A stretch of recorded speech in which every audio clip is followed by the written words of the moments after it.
Okay, hey everybody. I just got finished doing a very short, well, it wasn't really actually short, a little run, I guess you'd call it.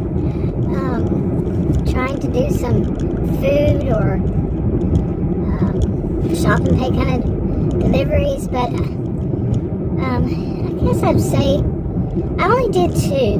And this is December 18th, 2023. A lot of students, are out for the summer, the winter, the holidays, and, from college, university. And so I'm not expecting to have a whole lot of offers. I'm doing it for health insurance, and I'm really excited about the money. Is that I have to prove to the government that I earned a certain amount. I live in Texas. Do I need to say more?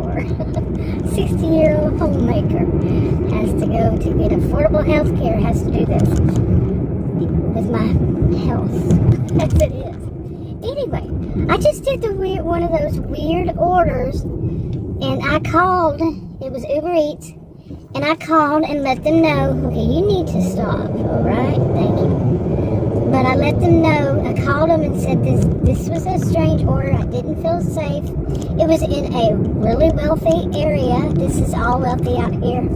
I live out here in this area. And this whole county is pretty much very wealthy here in Texas. It's northeast of Dallas, suburbs, and exurbs, and all that. And a city, one of them is a city unto itself.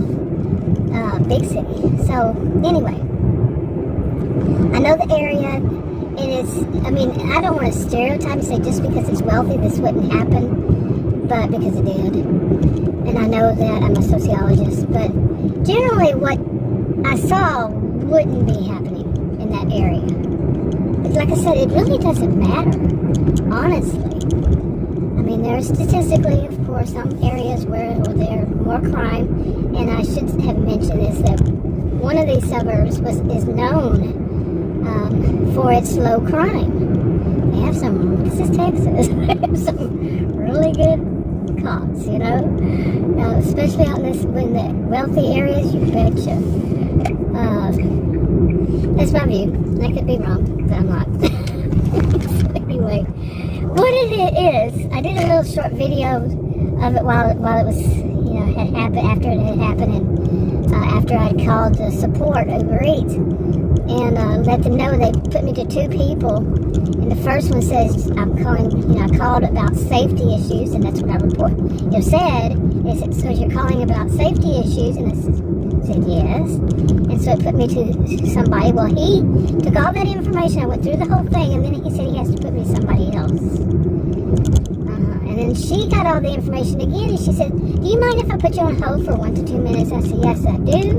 I said, you have all the information you need. You don't need to put me on hold. And she said, I agree with you. I said, no, and this is one of those no good deeds goes unpunished, because it was taking up a lot of my time. And she said, yes, I actually agree with you. I don't think she understood a word. People can understand texting, I don't think. Yeah, these support people. But anyway, I recorded it. It was freaky, and basically I was looking at that. Yeah, that's neat. The church over there, they have baby Jesus and all. Yeah. But anyway, nativity scene.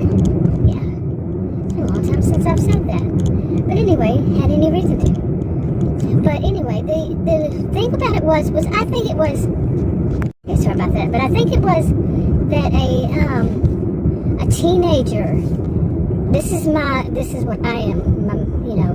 I think that it was. It was a teenager who was down the road waiting, looked like he was just standing there, waiting on me to deliver it. It was a bunch of junk food from a convenience store, just right down the road from there. Not right down the road, but not too far. It was like a mile maybe, and it was a bag full of, I think it was, the store actually told me, because the guy went out and got stuff while I was there, and he says 7 items. And he sat there and counted and showed me that he got the 7 items. Yes. Okay, complete. Well,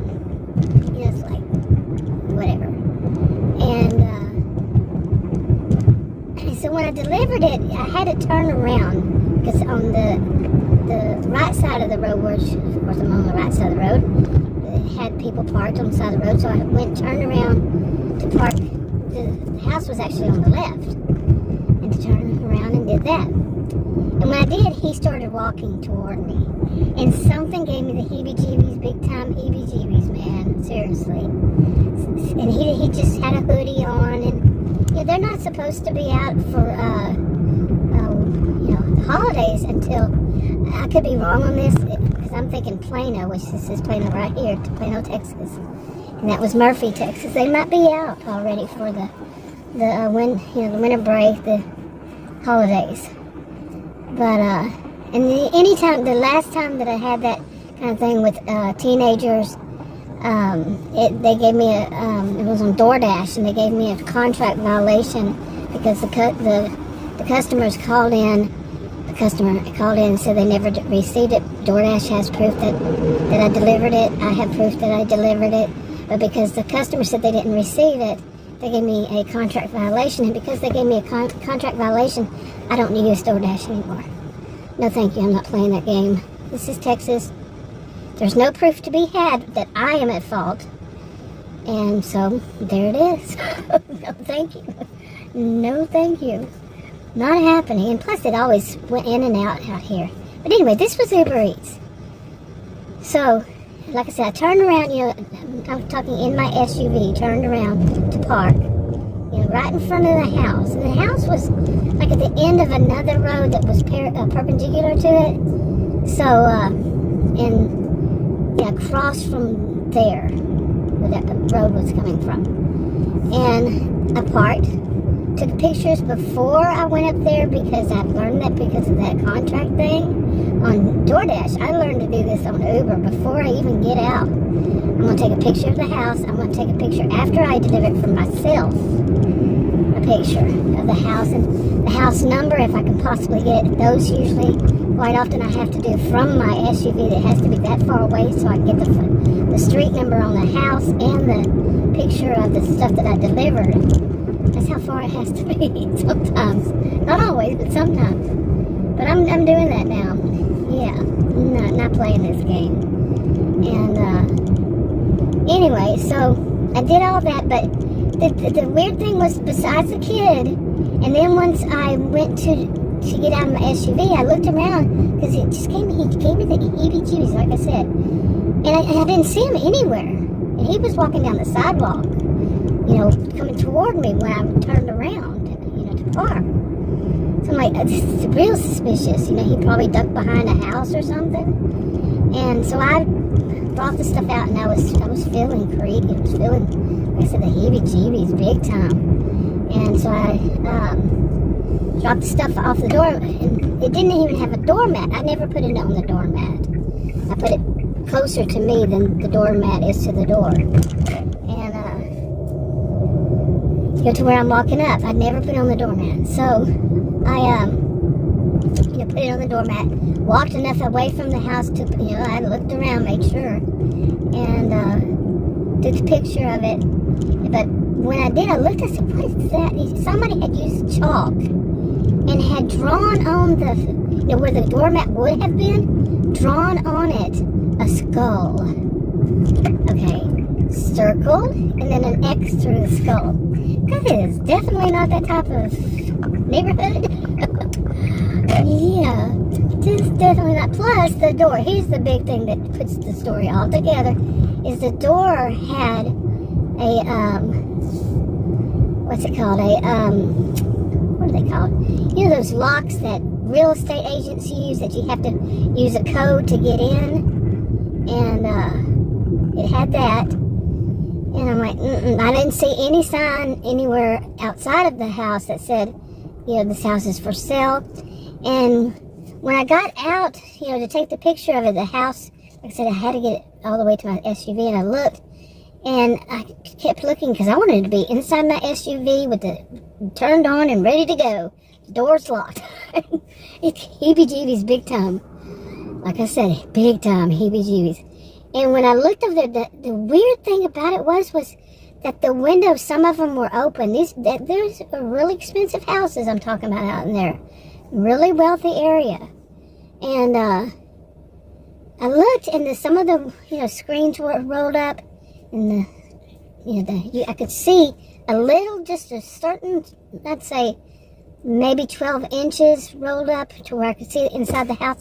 And it was dark, but I could also see condensation on the windows from the inside.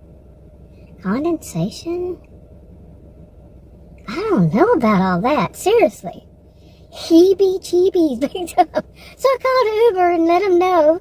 If they put me through that guy, and then he put me through another, and a woman, and I don't think she understood Texan, so I said, at least I told them, they got a call from me. At least, I'm a type of person, I'm going to do the right thing, but like I told her, no good deed goes unpunished. She was trying to put me on hold for 1 to 2 minutes so she could answer other calls. No, there's no need for you to do that. I'm giving you the information, giving you the heads up, the FYI. That's it. That's all I need to do. You don't take advantage. Really. How many people actually do call when there's something suspicious? So don't ruin it when somebody does. Babos. Alright, wrapping up. Talk to you on another video. Bye. Okay, it's later in the day. I just wanted to add, I checked, I don't know how long it was, but I checked to see about that tip. It wasn't much of a tip, but to see if that order, that was my last one. I only did 2 today. I only did 2 yesterday, but I hardly did any in November, December, all around. But I did, that was the last one. So I checked it after I got home, I don't know how long. And I was like, was that the right one? Was that the right tip? Because they did tip. And there was a tip already on it. And when I took it, so I looked at the tip and I did the math. I went, can you believe this? What do you think? They took off of the tip. I'm fairly certain it was that young teenage boy. I am fairly certain. And just the way he was walking down the sidewalk toward me, and then all of a sudden, what did he duck behind something? And then that skull, I guess you call it, maybe it was supposed to look like a skull and, skull and crossbones? I think that's what it's called. It was on the brick on the in front of the door where the doormat would have been. And if it had a doormat, and it didn't. And it was done in chalk. Anyway, and guess what he took off? Is a big whopping amount. It was a whole 25 cents. Just imagine. I don't know I really don't know how they go back and they change the tip. But he took off 25 cents from the tip. The tip was probably $3 and some change, But he took off 25 cents of it.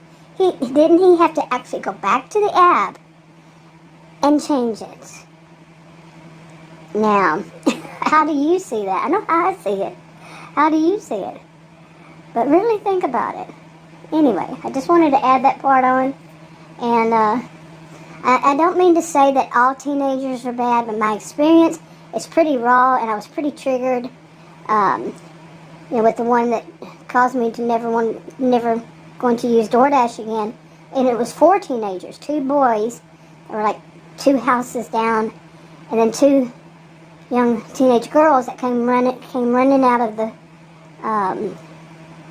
their own at that house. They came running out of their garage and sat in their SUV right next to me.